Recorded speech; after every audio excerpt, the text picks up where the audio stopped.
Dear audience, अस्सलामुअलैकुम।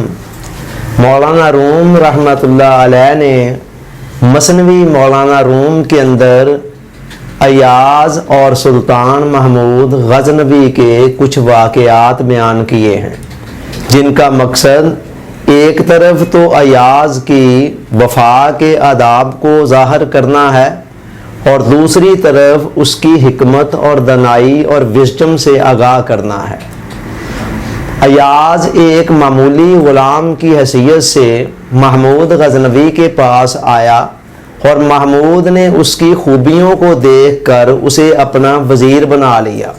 ना सिर्फ ये कि वज़ीर बना लिया, बल्कि वज़ीरों के अंदर भी उसको VIP का दर्जा दे दिया। ज़ाहिर है जहाँ नेमत होती है वहाँ हासदीन तो पैदा हो जाते हैं। दीगर वज़रा अक्सर व बेशतर उससे हसद किया करते थे और किसी न किसी मौका की तलाश में रहते थे कि अयाज की कोई कमज़ोरी उसके हाथ आए और उसको बयान करके वो अयाज को महमूद गजनवी की निगाहों में गिरा दे।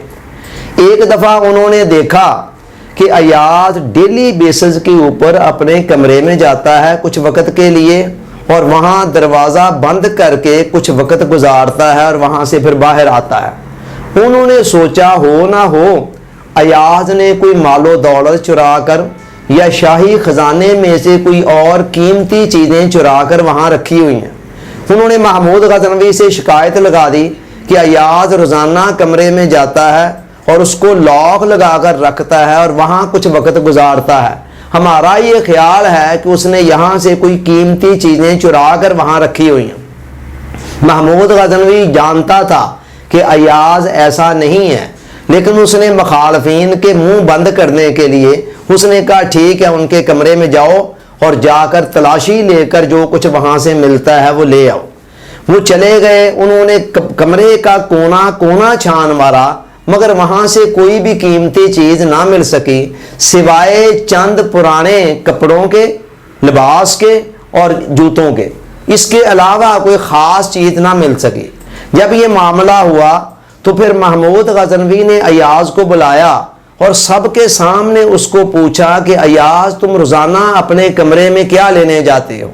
अयाज की आंखों में आंसू आ गए और उसने कहा कि बादशाह, ये जो कपड़े इन्होंने देखे हैं और जो पुराने जूते देखे हैं, ये उस दौर की यादगार हैं जब मैं आपके पास आया था। मैं डेली बेसिस के ऊपर कुछ वक़्त के लिए कमरे में जाकर अपने आप को ये कपड़े और ये जूते दिखाकर कहता हूँ कि अयाज देखो, तुम बादशाह के पास आने से पहले क्या थे और अब क्या थे। जितनी तब्दीली अब तुम्हारे हालात में आई है, ये सारी की सारी बादशाह की निगाहे करम का नतीजा है। मौलाना रूम इस हकायत के ज़रिए से हमें ये सबक दे रहे हैं कि लोगों, आप ज़िंदगी में जहाँ मर्ज़ी पहुँच जाएं, जो कुछ मर्ज़ी गेन कर लें, मगर अपनी हकीकत को, अपनी असलियत को, अपनी औकात को ज़रूर याद रखें।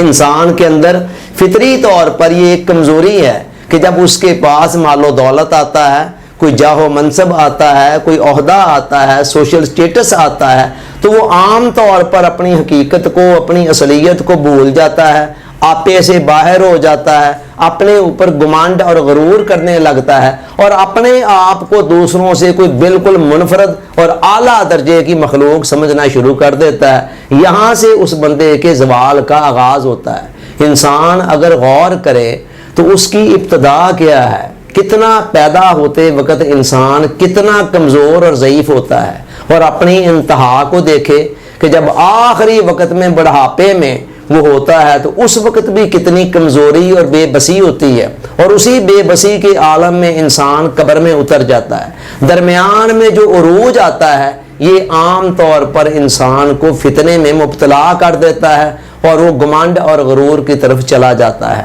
अकबर इलाहाबादी ने बड़ा खूबसूरत कथा इस बात पर कहा। उसने कहा, तुम शौक से कॉलेज में पढ़ो, पार्क में खेलो, जायद है गुबारों में उड़ो, चरख पे झूलो, पर एक सुखन बंदाए आजज की रहे याद, अल्लाह को और अपनी हकीकत को ना भूलो।